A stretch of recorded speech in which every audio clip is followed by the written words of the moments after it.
नमस्कार जय हिंद साथियों, मैं दिलीप आप सभी का अचीवर्स ऑनलाइन कोचिंग में स्वागत करता हूं।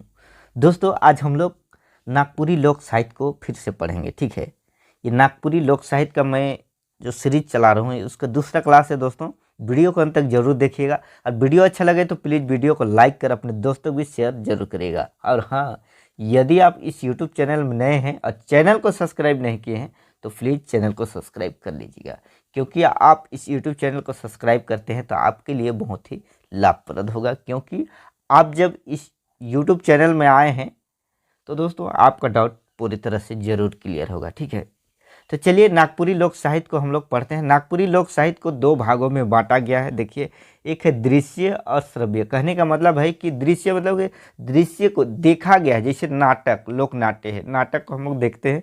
ठीक है, उसी तरह से दृश्य में देखा गया है। और श्रव्य यानी कि सुना गया है। ठीक है, चलिए अब देखिए, श्रव्य के आधार पर लोक साहित्य को तीन भागों में बांटा गया है। यहाँ पर देखिए, गद्य पद्य, गद्य पद्य लोकोक्तियाँ गीतमय कक्षा। गद्य पद्य मतलब कि कहानी भी होगा, मतलब स्टोरी भी, और उसमें क्या होगा, उसमें गीत भी होगा। ठीक है, और देखिए गद्य, गद्य यानी कि स्टोरी वाला पार्ट। ठीक है, कहानी वाला पार्ट। गद्य के अंतर्गत यहाँ देखिए, हम लोग एकदम शुरुआत से देख रहे हैं। ठीक है, आप देखते जाइए, जब 4-5 क्लास करिएगा ना तो पूरी तरह से समझ में आने लगेगा। देखिए, लोक कथा, लोकोक्तियाँ, चुटकुले, पहेलियाँ, ये गद्य के अंतर्गत आता है। उसके बाद देखिए पद्य के अंतर्गत, पद के अंतर्गत लोकगीत। ठीक है, लोकगीत आएगा। फिर लोक गाथा, लोक गाथा और लोक कथा ये अलग अलग है। लोक कथा में कथा रहेगा और लोक गाथा, ये दोस्तों लोक गाथा में लंबी कविताएं रहेगा। कविता कहने का मतलब है ऐसा कविता जिसमें इतिहास के बारे में पता चले, पहले मतलब बीत चुका है। ठीक है, और उसमें इतिहास को या कोई भी चीज़ अच्छी बातें हैं उसको उसमें वर्णन किया रहेगा गीत के माध्यम से। ठीक है, तो ये सभी को लोक गाथा। जैसे एक नामी डाकू जग जानल जहान, गोय रत्नागर नाम ऋषि चावन संतान, इस तरह से एक कविता रहेगा। ठीक है, या फिर किसी राजा महाराजाओं के बारे में या फिर सीता स्वयंवर के बारे में, इस तरह का लोक गाथा में गीत के माध्यम से वर्णन रहता है। ठीक है, लोकोक्तियाँ आप लोग जानते होंगे। ठीक है, चलिए हम लोग जब आगे पढ़ेंगे तो पूरी तरह से समझ में आएगा। पहेलियाँ भी आप लोग पहेलियाँ भी सुने होंगे। ठीक है, तो दोस्तों वीडियो को अंत तक जरूर देखिए और कोई भी क्लास को मिस न करिएगा अगर आप अच्छे से स्कोर करना चाहते हैं नागपुरी में तो। ठीक है, मैं पूरे मन से आप लोग को समझाने की कोशिश कर रहा हूं। ठीक है, आप वीडियो को लाइक करिएगा, शेयर करिएगा। उसके बाद दोस्तों कमेंट करके हमें ज़रूर बताइएगा आप लोगों को वीडियो कैसे लगा। ठीक है, आप लोग कमेंट भी करने में कंजूसाई करते हैं तो मैं कैसे जानूंगा कि आप लोग को किस तरह का वीडियो चाहिए, समझ में आ रहा है फिर नहीं आ रहा है। ठीक है, चलिए ज़्यादा बात नहीं करेंगे, देखते हैं दोस्तों। लोक साहित्य की लोक कथा साहित्य पर सुश्री ढुलू फ्रांसिस भेंगरा को नागपुरी लोक कथा साहित्य, साहित्यिक तथा सांस्कृतिक अध्ययन, ये शोध प्रबंध है। ठीक है, शोध प्रबंध के क्या नाम है? नागपुरी लोक कथा साहित्य, साहित्यिक तथा सांस्कृतिक अध्ययन नामक शोध प्रबंध के लिए PhD रांची की उपाधि मिली। मतलब रांची में, ठीक है, रांची का PhD कॉलेज है। ठीक है, डिग्री कॉलेज है। तो दोस्तों उसी में इसको, किसको, सुश्री ढुलू फ्रांसिस भेंगरा को क्या मिला? PhD की उपाधि मिला। किसमें? नागपुरी में। और देखिए क्या था उसका शोध प्रबंध का क्या नाम था? नागपुरी लोक कथा साहित्य, साहित्यिक तथा सांस्कृतिक अध्ययन। ठीक है, देखिए कलावती ओहदार को नागपुरी लोकगीतों का साहित्यिक एवं सांस्कृतिक अध्ययन के लिए PhD की उपाधि मिली। तो दोस्तों परीक्षा में आप लोग को सवाल देखने को मिल सकता है कि नागपुरी लोकगीतों का साहित्यिक एवं सांस्कृतिक अध्ययन के लिए किसको PhD की उपाधि मिली। ठीक है, इस तरह से तब याद रखिएगा कलावती ओहदार। चलिए आगे देखते हैं। लोक कथा और लोकगीत के संग्रहकर्ता, परीक्षा में सवाल पूछा जाता है दोस्तों। यदि आप JSSC के एग्जाम दिए हैं तो आप लोग को पता होगा कि सवाल इस तरह से रहता है कि इकर में से बताओ कि के लोक कथा का संग्रहकर्ता लोक कथा का संग्रह करता है कहें, इस तरह से परीक्षा में सवाल पूछा जाता है, या तो लोकगीत का संग्रह करता है कहें, तो याद रखिएगा, ठीक है।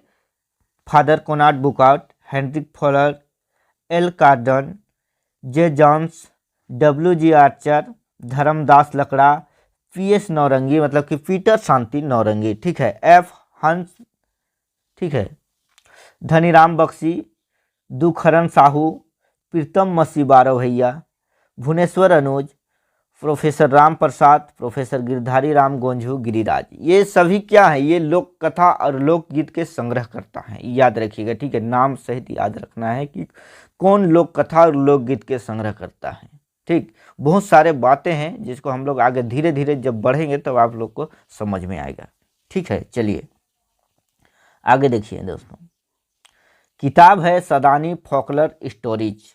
इसके लेखक कौन है? इसके लेखक है फादर कोनार्ड बुकार्ट, ठीक है, फादर कोनार्ड बुकार्ट।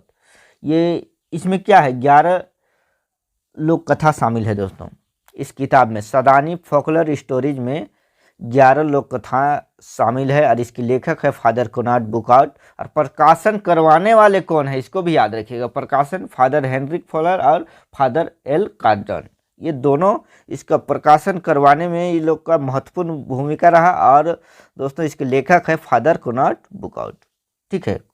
चलिए आगे देखिए, 1929 में रेवरेंड फादर जे जॉन्स ने नागपुरिया कहानी में 9 लोक कथाओं का संग्रह किया, ठीक है। नागपुरी में सवाल कैसे पूछेगा, नागपुरिया कहानी कर लेखक के है कहीं, तो याद रखिएगा रेवरेंड फादर जे जॉन्स केवल भी याद रखते हैं तो कोई दिक्कत नहीं है, ठीक है, उससे पता चल जाएगा। इसमें कितने लोक कथाएं हैं दोस्तों, तो 9 लोक कथाएं का संग्रह है नागपुरिया कहानी, ठीक है। कब लिखा गया था, 1929 में, ठीक। 1947 के आसपास धनीराम बख्शी के द्वारा फोगनी बुढ़ियाकर कहानी, किसके द्वारा लिखा गया था, धनीराम बख्शी के द्वारा फोगनी बुढ़ियाकर कहानी।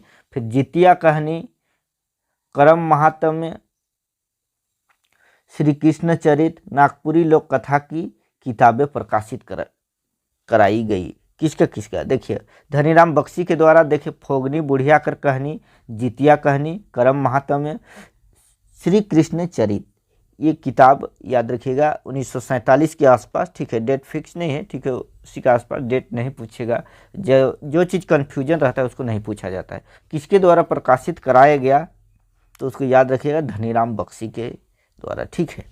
चलिए आगे देखते हैं।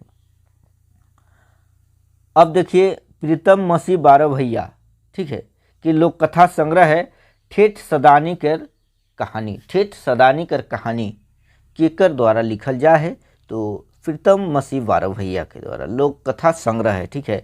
मतलब कि आपको परीक्षा में ऐसा भी सवाल पूछ सकता है कि ठेठ सदानी कर कहानी कैसन संग्रह है, कि लोकगीत, लोक गाथा या फिर लोक कथा, या इक्कर में कोनो नहीं, तो दोस्तों आप लोग को लोक कथा संग्रह में सही करना है, ठीक है। चलिए आगे देखते हैं। आगे देखिए कुछ लेखक और कुछ किताबें दिया गया है, ठीक है, इसको भी देख लेते हैं।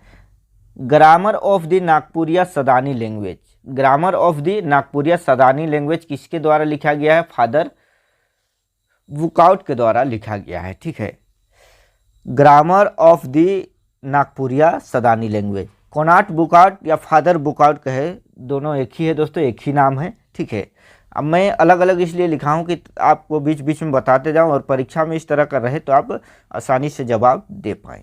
तो देखिए grammar of the Nagpuria Sadani language किसके द्वारा लिखा गया है, फादर बुकार्ट के द्वारा। A simple Sadani grammar, a simple Sadani grammar father Peter Shanti Naurangi, यानी कि पीएस नौरंगी कहे या पीटर शांति नौरंगी, ठीक है, एक ही नाम है। तो किसके द्वारा लिखा गया है, ये simple Sadani grammar Peter Shanti Naurangi के द्वारा। सगुनिया जोल्हा, ठीक है, सगुनिया जोल्हा किसके द्वारा लिखा है, फादर बुकार्ट के द्वारा। ये सदानी रीडर पीएस नौरंगी यानी कि पीटर शांति नौरंगी के द्वारा लिखा गया है दोस्तों। देखिए यहाँ पर बहुत सारे बातें हैं जिसको इस वीडियो में आप लोग को सीखने के लिए मिल रहा होगा, ठीक है। तो हमें कमेंट करके ज़रूर बताइएगा कि वीडियो में आप लोग को कुछ नया मिल रहा है सीखने के लिए। तो चलिए आगे देखते हैं। ये सदानी रीडर, ठीक है, का प्रकाशन किसने करवाया? ठीक है, कैथोलिक मिशन, ठीक है, कैथोलिक मिशन ने करवाया। और इसका राइटर कौन है? पीएस नौरंगी। और प्रकाशन कौन करवाया? Catholic mission Ranchi. कब? 1957 में। और कितने खंड में है ये जो किताब है वो कितने खंड में है? 3 खंड में है, प्रथम, द्वितीय, तृतीय, ठीक है। पहला खंड में क्या है? लोक कथाएं, वार्ता। दूसरा में गीत। तीसरा में प्रेम लहरी, ठीक है। तो आप लोगों को और एक सवाल इसमें पूछा जा सकता है कि ये सदानी रीडर किताब के कितना भाग में बांटल जा है? हेठे देवल ऑप्शन में से बताओ। तो उसमें से दिया रहेगा लोक कथाएं, गीत, प्रेम लहरी, इनमें से सभी। तो दोस्तों इनमें से सभी को आपको मारना है आंसर, ठीक है। चलिए आगे देखिए। कैथोलिक मिशन रांची नागपुरिया कहानी नामक पांडुलिपि है। कैथोलिक मिशन रांची है, उसमें नागपुरिया कहानी नामक पांडुलिपि है। और वो लिखा किस में, कौन सा लिपि में? रोमन लिपि में लिखा हुआ है, ठीक है। इसके लेखक कौन है? रे जे जॉन्स, मतलब रेवरेंड जे जॉन्स के द्वारा लिखा गया। इसके लेखक है और लिपि भी देख लीजिए, रोमन लिपि, ठीक है। चलिए आगे देखिए। फादर पीटर शांति नौरंगी का किताब है ए सिंपल सदानी ग्रामर। प्रकाशन कैथोलिक मिशन रांची, सन 1956 में हुआ, ठीक है। अब फादर पीएस नौरंगी, ठीक है, उसका और एक किताब है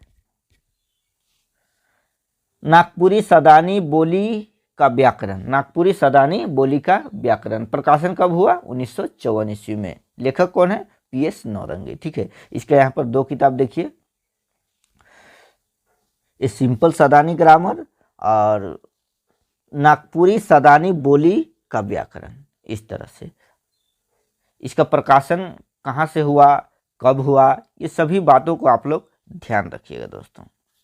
चलिए आगे बढ़ते हैं। देखिए कुछ महत्वपूर्ण बातें हैं, ठीक है। लोक साहित्य लोक वार्ता का अंक नहीं होगा दोस्तों, अंग होगा, ठीक है।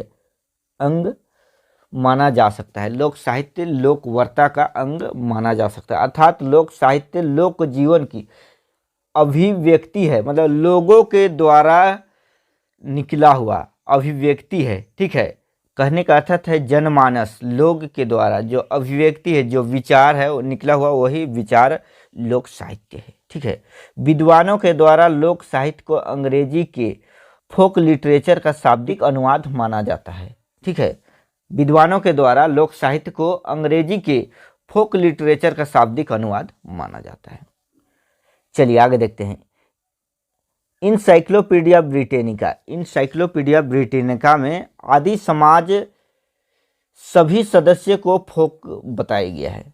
फोक, ठीक है, याद रखिए क्या बताया गया है इंसाइक्लोपीडिया ब्रिटेनिका में? फोक बताया गया है। लोकवार्ता जो फोकलोर कहते हैं और लोकगीत फोक म्यूजिक कहते हैं, ठीक है।